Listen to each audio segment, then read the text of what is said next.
আসসালামু আলাইকুম। প্রিয় জামাতের সকল নেতাকর্মী, আমি আপনাদের বলতে চাই, আপনারা কেন নিজেদের ভিতরে এই ঝগড়া লাগাচ্ছেন? আপনারা যদি ঐক্য না থাকেন তাহলে আপনারা যদি ক্ষমতায় আসেন, সেই ক্ষমতা আপনারা চিরস্থায়ী হবেন না। আর আমি বিএমপিকে বলতে চাই, আমি বলতে চাই, আমরা যদি ক্ষমতায় আসি তাহলে ক্ষমতা থাকতে পারবো না।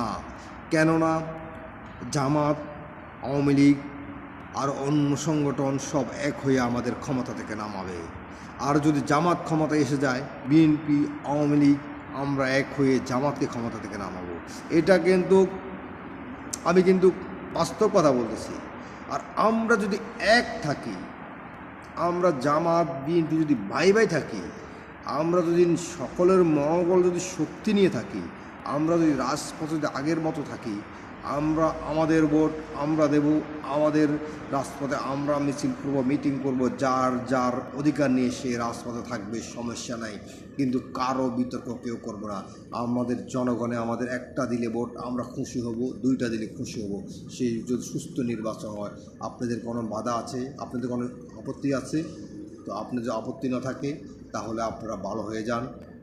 আমি বিএনপি, জামাত সকলকে বলতেছি, আপনারা যদি এক না থাকেন তাহলে এই স্বৈরাচার মাথা ছাড়া দেবে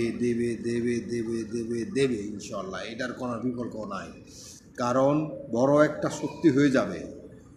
আজকে আপনারা ক্ষমতায় এসে যাবেন, ডক্টর ইউনূসকে দিয়ে, সমন্বয়কদের দিয়ে ক্ষমতায় এসে যাবেন।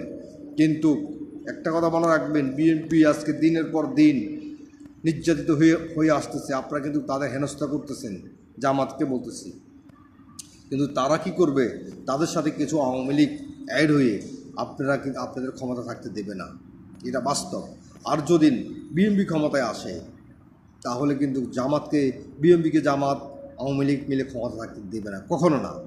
কেননা আপনারা যদি ঐক্য করে একসাথে সংসদে যান, তাহলে আওয়ামী লীগ নামক বংশটা, আপনারা শুধু একটা ট্রাম নিজেরা ঐক্য করে চলেন, দেখেন এক্ষুনি হাসিনা পালাবের রাস্তা পাবে না।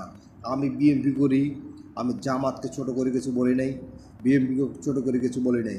যেটা আমার বিবেকে বাঁধতেছে, যেটা আমার বিবেকে লাগছে, এটা আমি বলছি। তো আমি সকলকে বলি, আপনাদের আমি সাধারণত একজন প্রবাসী কামলা। আমার যে নলেজ, আমি দেখতেছি যে জামাতের এত বড় বড় আলেম, এই মিজানুর রহমান আজারি, এই আবার কি এক দিন এক একটা বক্তব্য দিয়ে যাচ্ছে, বিএনপিকে বিতর্ক করতেছে, আবার বিএনপিও মিজানুর রহমান আজারিকে বিতর্ক করতেছে। তো এটা কি?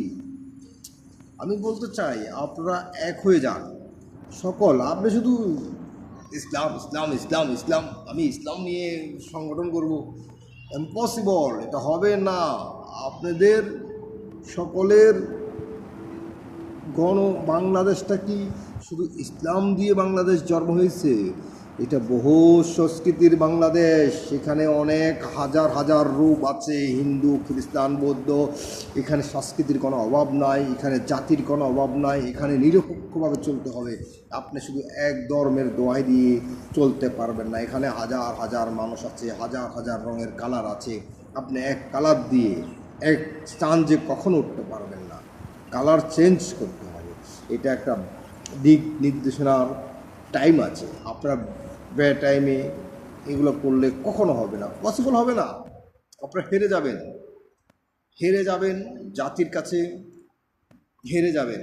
আর হেরে গেলে আপনারা কী করবেন? যে হারাও, আজকে বিএনপি হারলে বিএনপিও কিন্তু বড় একটা অংশ হয়ে যাবে বাংলাদেশে। আপনাদের সরাতে তাদের কোনো এক চেকাটও লাগবে না। আর জামাতও যদি হেরে যায় তো বিএনপিকে সরাতে এক সেকেন্ডও রাখবে না। কারণ গণঐক্য যদি না থাকে, একজনের সরাতেই হবে। তো এই বলে আমার বক্তব্য এমনি এখানে রাখছি। আমি জাতির কাছে জানতে চাচ্ছি, কেন তোমরা এমন করতেছ? আমার বক্তব্যটা অনেক লম্বা করছি, এই জন্য আমি দুঃখিত। আমার বক্তব্যগুলো শুনবেন দয়া করে। আমার কাছে খারাপ লাগে, তাই আমি এসব কথা বলতেছি, সরি।